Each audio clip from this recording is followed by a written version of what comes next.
अस्सलाम वालेकुम, welcome back to coding with Laiba Zahoor. तो पास्ट पेपर 2023 में जो है वो फर्स्ट क्वेश्चन को करते हैं। तो यहाँ पे जो पहला क्वेश्चन है वो प्रीवियस 2022 की मैंने वीडियो जो है वो अपलोड की हुई है, वो सेम एज़ इट इज़ है। आपने अगर उसको नहीं देखा तो फ़ौरन पहले जाके उसको देखें। देन सेकंड जो क्वेश्चन है वो भी आधा जो है वो उसी क्वेश्चन से मिलता-जुलता है, जो हमने 2022 में डिस्कस किए। Difference between SGML and HTML. तो एसजीएमएल को हमने पहले भी डिस्कस किया था। तो यहाँ पे आपको पास्ट पेपर की अहमियत का पता चल गया होगा कि मोस्टली वही क्वेश्चंस बार बार डिस्कस किए जा रहे हैं। What is SGML? तो एसजीएमएल को हमने पहले भी जो है वो डिस्क्राइब किया था कि ये एक मेटा लैंग्वेज है। इसमें हम रूल्स को किसी भी मार्कअप लैंग्वेज के लिए जो रूल्स बनाए जाते हैं वो एसजीएमएल क्रिएट करती है। एसजीएमएल डेली बेसिस पे जो वेबसाइट यूज़ की जाती हैं उनके लिए नहीं बनाई जाती। हमने वो जो प्रीवियस थी हमारी वीडियो, उसमें हमने डिस्कस किया था कि एचटीएमएल को हम यूज़ करते हैं वेब पेज क्रिएट करने के लिए। What is XML? तो XML is a simplified markup language derived from SGML. तो वही बात है कि एसजीएमएल, जैसे हमने पहले बात की कि एसजीएमएल एक पेरेंट है और जो है वो बाकी जो एचटीएमएल है, एक्सएमएल है, ये सारी की सारी क्या है, इसकी चाइल्ड लैंग्वेजेस हैं। तो SGML defines how markup language should be created. तो एसजीएमएल हमें ये बताती है कि कोई भी मार्कअप लैंग्वेज जो है वो किस तरह से बनती है। नेक्स्ट अगर हम इनका डिफरेंस करें तो वही बात आती है कि जो हमारे पास रूल्स, एक बुक है जिसमें रूल्स लिखे गए हैं, एक बुक है जहाँ पे गेम बनी हुई है। तो ऑब्वियसली जैसे हमने एचटीएमएल में बात की कि हमने रूल्स को, जो रूल्स हमारे पास पड़े हुए हैं वो हमारे पास है एसजीएमएल, और जो हमारे पास गेम है ये क्या है, हमारे पास एचटीएमएल। तो इसी तरह बिल्कुल सेम हम इसी पे भी इम्प्लीमेंट करेंगे कि जो हमने बिल्डिंग बनाई है इन रूल्स को देखते हुए वो हमारे पास क्या है, एक्सएमएल है, और जिन रूल्स को देखते हुए हमने बिल्डिंग बनाई है वो क्या है, एसजीएमएल। तो ये हमने बहुत ही सिंपल वे से इसको कर लिया।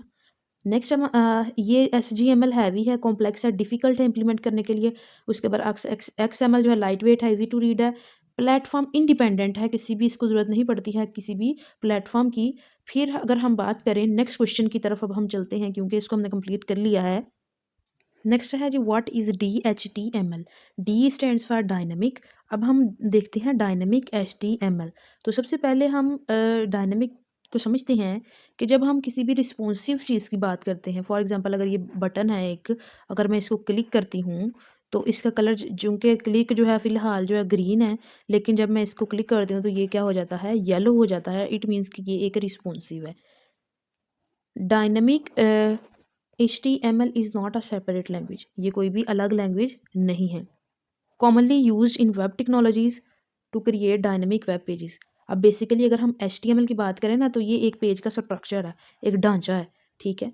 CSS उसके ऊपर स्टाइलिंग करता है और जावास्क्रिप्ट इंटरेक्टिविटी।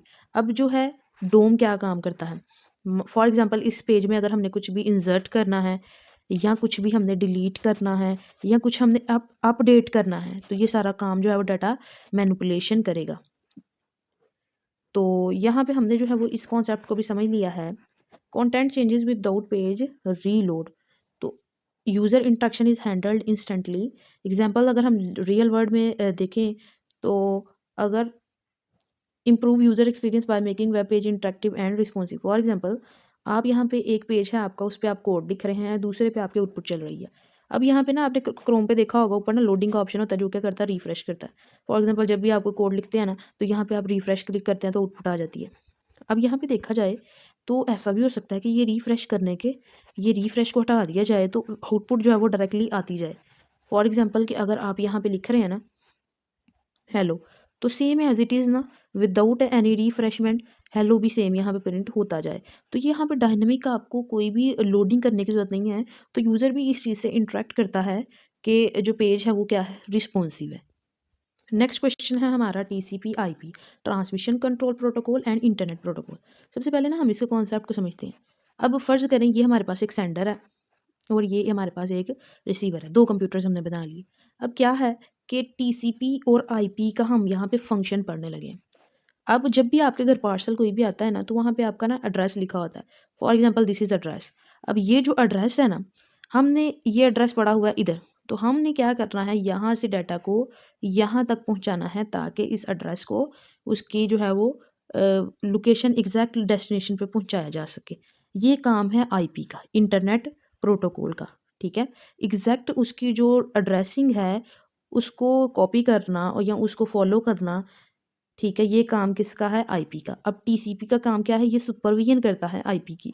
जब डाटा ट्रांसमिट हो जाता है आईपी से, तो आईपी जो है वो जब डाटा ट्रांसफ़र कर देता है तो टीसीपी ये चेक करता है कि क्या ये डाटा ठीक तरीके से शेयर हो चुका है या इसकी जो डिलीवरी थी वो कंप्लीट थी, इसमें कोई एरर वगैरह तो नहीं आया। ये एक्चुअली काम जो है वो टीसीपी का है। तो अब हम इसको पढ़ लेते हैं थोड़ा सा, ताकि इसको कॉन्सेप्ट को हम इसकी रीडिंग कर लें। TCP protocol suits that allow computers to communicate over internet. Without TCP IP the network cannot work. तो TCP IP के बगैर कभी भी कोई भी नेटवर्क जो है वो काम नहीं कर सकता। अब यहाँ पे देखिए, तो यहाँ पे बहुत ही उन्होंने सिंपल वे से बताया है रोल ऑफ आईपी। तो assign unique addresses, deliver data to the correct destination, जैसे भी हमने बात की। फिर टीसीपी का क्या रोल है? इसने चेक करना होता है कि डिलीवरी अच्छी हो गई है, कंप्लीट हो गई है। फिर यहाँ पे जो ऑर्डर है वो करेक्ट है, कोई भी एरर तो नहीं है। अगर एरर है तो उसको हैंडल कौन करता है? TCP, transmission control protocol. तो जैसे मैंने अभी बताया आपको, ये सारा कुछ वैसे ही लिखा गया है। अब यहाँ पे जो है वो टीसीपी की अहमियत क्यों है? एक तो ये ग्लोबली कनेक्ट है पूरी दुनिया में, फिर इंटरनेट की यहाँ पे फाउंडेशन है, बुनियाद है। इंटरनेट की जो बुनियाद है, ये किसी भी नेटवर्क की एग्जिस्टेंस की वजह जो है वो टीसीपी है। अगर टीसीपी ना होता तो यहाँ पे कुछ भी एग्जिस्ट नहीं था करना इंटरनेट में। कम्युनिकेशन जो है वो पॉसिबल नहीं थी। फिर सर्वर कॉन्फ़िगरेशन है नेक्स्ट हमारा short question. What is server configuration? बहुत ही सिंपल है। A server is a computer. सबसे पहले हम सर्वर को समझते हैं कि वो कंप्यूटर, सर्वर क्या होता है? जो सेलर होता है या कोई भी चीज़ जो सर्व कर रहा होता है। अब ये हमारे पास एक सर्वर है और ये हमारे पास क्या है? क्लाइंट है, ठीक है। अब सर्वर जो है इसका क्या काम है कि जितने भी क्लाइंट्स हैं उनको क्या देना? सर्विस देना, ठीक है। ये मेन सर्वर की डेफिनेशन है। सर्वर कॉन्फ़िगरेशन अब क्या है? वो कौन से स्टेप्स हैं, वो कौन से स्टेप्स हैं जिनकी बेस पे क्या कर रहा है? सर्वर काम कर रहा है किसी भी जो है वो क्लाइंट को सर्व करने के लिए। जो भी उसकी सेटिंग्स हैं, किसी भी सर्वर की जो सेटिंग्स हैं उसको हम क्या कहते हैं? Server configuration. किसी भी सर्वर की जो क्लाइंट को सर्व करने के लिए जो सेटिंग्स हैं उसकी, ठीक है, वो क्या है? उसकी कॉन्फ़िगरेशन है। अब जी जो यहाँ पे सबसे पहली चीज़ है वो परफॉर्मेंस है, देन सिक्योरिटी, रिलायबिलिटी, कोई भी चीज़ कितनी देर तक काम करती है। फिर इंक्लूड्स कौन-कौन सी चीज़ें उसमें इन्वॉल्व हैं, hardware, resources, operating system, web server software, जितने भी ये प्रोटोकॉल्स हैं, ये सारे के सारे जो हैं वो सर्वर कॉन्फ़िगरेशन में है। अब इसकी एग्ज़ाम्पल ले लेते हैं। किसी भी वेबसाइट की होस्टिंग करवानी, जब भी आपने जैसे कि उसकी जो हमने डोमेन जब खरीदनी होती है, या जब उसको हमने पूरी दुनिया में लॉन्च करना होता है, ठीक है? तो हमने सबसे पहले उसकी क्या करनी होती है? होस्टिंग करनी होती है, ठीक है? फॉर एग्ज़ाम्पल कोई भी वेबसाइट है ना, जैसे पाकिस्तान.com, तो ये जो वेबसाइट है, ये सारे अगर यूज़र्स तक पहुँच रही है, तो किस वजह से पहुँच रही है? क्योंकि इसकी होस्टिंग हुई हुई है, ये लोगों को शेयर की जाती है, ओवर द इंटरनेट लोग इसको एक्सेस कर सकते हैं। सबसे पहले आपने अपेचे सॉफ्टवेयर को इंस्टॉल करना है। इसका क्या काम होता है कि ये फ्रीली जो है यूज़र्स उनको पूरी दुनिया में, over the world wide web, ये लोगों को एक दूसरे के साथ डाटा शेयर करने में और उनको उसको एक्सेस करने में क्या करता है? हेल्प करता है। ठीक है। फिर कॉन्फ़िगरेशन पार्ट्स, मैनेजिंग डोमेन्स, फिर उसके लिए हमें डोमेन खरीदनी पड़ती है, ठीक है। और फिर वैसे भी अगर हम डोमेन की बात करें तो अगर हमने डोमेन ना भी खरीदी हो तो हम गिटहब में जो है वो रिपॉजिटरी बना के तो हम अपना डाटा जो है वो शेयर कर सकते हैं। फिर अप्लाई सिक्योरिटी रूल्स, कि आपने आपका जो भी काम है, जो भी आपका पर्पस है, आपका जो सर्वर का जो क्लाइंट के साथ जिस बेस पे रिलेशन है, आप उस बेस पे सिक्योरिटी कायम करें। अपने ब्रांड है, कोई भी क्लॉथिंग ब्रांड है, उसकी सिक्योरिटी को मेंटेन करें, ठीक है। अगर तो हमारे पास जो पुअर कॉन्फ़िगरेशन होएगी, अगर पुअर कॉन्फ़िगरेशन होएगी कंप्यूटर की, तो इन रिज़ल्ट वो डाटा इनसिक्योर हो जाएगा और वेबसाइट अनस्टेबल हो जाएगी। क्योंकि उस वेबसाइट को कोई भी जो है वो उस पे अटैक कर सकता है, उसको हैक कर सकता है, उसकी स्पीड डाउन कर सकता है। मल्टीपल इश्यूज़ जो हैं वो इसमें जनरेट हो सकते हैं। नेक्स्ट हमारा क्वेश्चन है, अब देखें जो प्रीवियस पास्ट पेपर था 2022 का, उसमें हमने ये डिस्कस किया व्हाट इज़ एक्सटर्नल सीएसएस। यहाँ पे हम इंटरनल सीएसएस की बात करने लगे हैं। अगर आपने पिछली वीडियो नहीं देखी तो पहले फ़ौरन उसको देखें। उसमें हमने ये देखा था कि जो हमारे पास सीएसएस की फ़ाइल थी और जो एचटीएमएल की फ़ाइल थी वो दोनों अलग-अलग थे। हमने उनको लिंक के ज़रिए जो आपस में जोड़ा था। ये उसकी मैंने डिटेल्स जो है वो प्रीवियस वीडियो में डिस्कस कर दी हैं। ठीक है, आज की जो है हमारा जो है वो हम पास्ट पेपर 2023 के अकॉर्डिंग जो है वो डिस्कस करेंगे। इंटरनल, इंटरनल होता है जैसे कोई भी चीज़ है ना, उसके बीच में अगर कुछ पड़ा हुआ है तो वो हम कहते हैं दिस इज़ इंटरनल, ठीक है।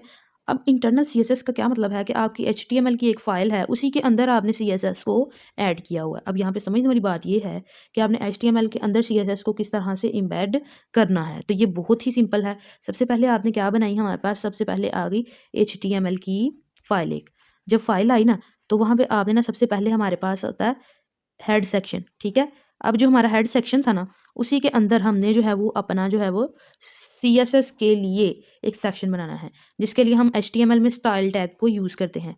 अब ये जो स्टाइल टैग है ना, इसके अंदर हम जो भी स्टाइलिंग करना चाहें हम कर सकते हैं। इस तरह से हम HTML के अंदर CSS को एम्बेड कर सकते हैं with the help of style tag.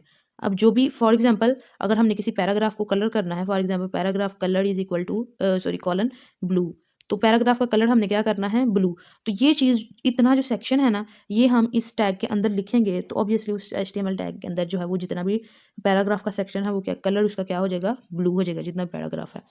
अब यहाँ पे बात ये है कि जो एक्सटर्नल CSS थी ना, पूरी वेबसाइट में हमें हेल्प कर रही थी, लेकिन जो इंटरनल CSS है, इसमें सिर्फ़ एक वेब पेज की एडिटिंग हो सकती है, ठीक है?